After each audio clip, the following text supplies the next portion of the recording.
Hello everyone. ஒரு குட்டி travel airport போயிட்டு வந்துடலாமா? அண்ணன் ஃபாரின் போகிறாரு. அவரை சென்ட் ஆஃப் பண்ணுறதுக்காக அவர் கூடவே நானும் ஹஸ்பண்டும் ஏர்போர்ட் வரைக்கும் போயிருந்தோம். அண்ணன் உள்ளே போயிட்டு போர்டிங் ப்ராசஸ்லாம் முடிச்சுட்டு எங்களுக்கு கால் பண்ணார். அதுக்கப்புறமா நாங்கள் 2 பேரும் கிளம்பி ரிட்டர்ன் வந்துட்டோம். ஏர்போர்ட் போகும்போது கேபில் போயிருந்தோம். பட் ரிட்டர்ன் வரும்போது ட்ரெயினில் வந்திருந்தோம். ஆக்சுவலாக எனக்கு ட்ரெயினில் ட்ராவல் பண்ணுறது ரொம்பவே பிடிக்கும்.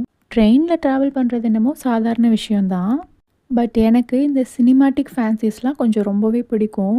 சின்ன வயசுலேருந்து பார்த்த சினிமாஸ்லலாம் வர ட்ரெயின் ஃபேன்சி சீன்ஸ்லாம் பார்த்து எனக்கு ட்ரெயின் ட்ராவல் ரொம்பவே பிடிச்சிருச்சு. லைக் காதல் கோட்டை, எனக்கு 20 உனக்கு 18 இந்த மாதிரி மூவிஸில் வர ட்ரெயின் ட்ராவல் சீன்ஸ்லாம் பார்த்து எனக்கு ட்ரெயின் ட்ராவல் ரொம்பவே பிடிக்கும் சின்ன வயசுலேருந்து. ஆனால் பிடிச்ச விஷயங்கள்லாம் அவ்வளோ ஈஸியாக எப்போவுமே நடந்துட்டா எப்படி? நான் இருக்க ஏரியாவில் ட்ரெயின் ட்ராவலுக்கு அவ்வளோவா பாசிபிளே இல்லை. இந்த மாதிரி ரொம்ப ரேராக எங்கேயாச்சும் போனால் மட்டும் தான் ட்ரெயின் ட்ராவல் பண்ண முடியும்.